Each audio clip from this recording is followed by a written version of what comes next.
नमस्कार दोस्तों। बड़े दुख की बात यह है कि हिंदुस्तान की छवि गिराने के लिए जो टूल किट या डॉक्यूमेंट बनाया गया है उसके पीछे प्रो खालिस्तानी ग्रुप का हाथ है।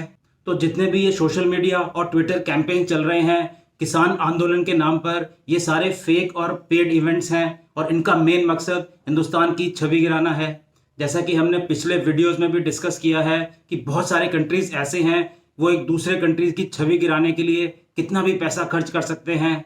सोशल मीडिया पर अपने विचार रखने में कोई बुराई नहीं है, भले ही वो रियाना, ग्रेटा, मियाँ खलीफा या कोई और भी हो।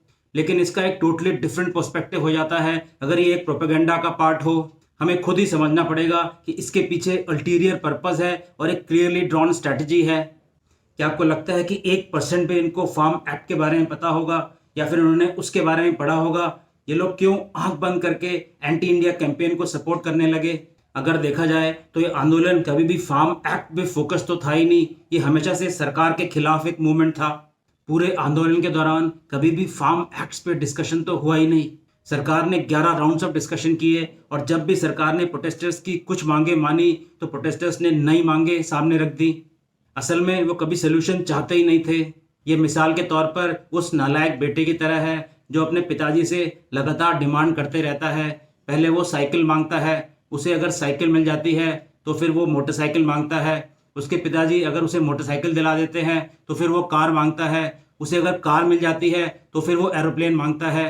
तो ये तो ऑब्वियस है कि उसकी सारी डिमांड्स पूरी नहीं हो सकती फाइनेंशियल कंस्ट्रेंट के कारण। फिर वो अफवाह फैला देता है कि घर में उसकी बेसिक नीड्स भी पूरी नहीं हो रही हैं और वो बहुत ही मुश्किलों में है।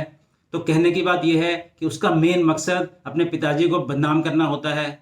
बड़े दुख की बात यह है कि इनोसेंट किसानों ने बिना कुछ समझे भारतीय किसान यूनियन के लीडर राकेश टिकैत को रोता हुआ देखकर आंख बंद करके सपोर्ट कर दिया। इस आंदोलन का भले ही जो भी हश्र हो, लेकिन राकेश टिकैत एक बहुत ही बड़े लीडर होकर निकलेंगे। ये तो हम समझते ही हैं कि मिस इन्फॉर्मेशन एक देश और एक ऑर्गेनाइजेशन के लिए बहुत हानिकारक है।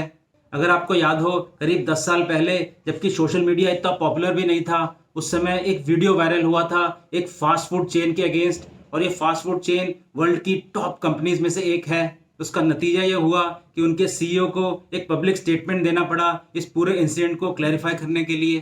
तो कहने की बात यह है कि मिस इन्फॉर्मेशन या सोशल मीडिया किसी भी ऑर्गेनाइजेशन या देश की इमेज को गिरा सकता है। इसीलिए प्रो खालिस्तानी ग्रुप्स ये लगातार कोशिश कर रहे हैं कि मिस इन्फॉर्मेशन फैलाई जाए और हिंदुस्तान की इमेज को गिराया जाए।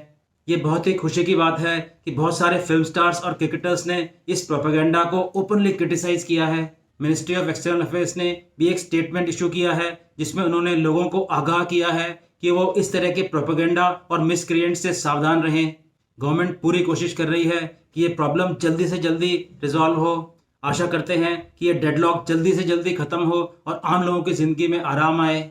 धन्यवाद दोस्तों। मैं हूं डॉक्टर विनोद सिंह। जय हिंद।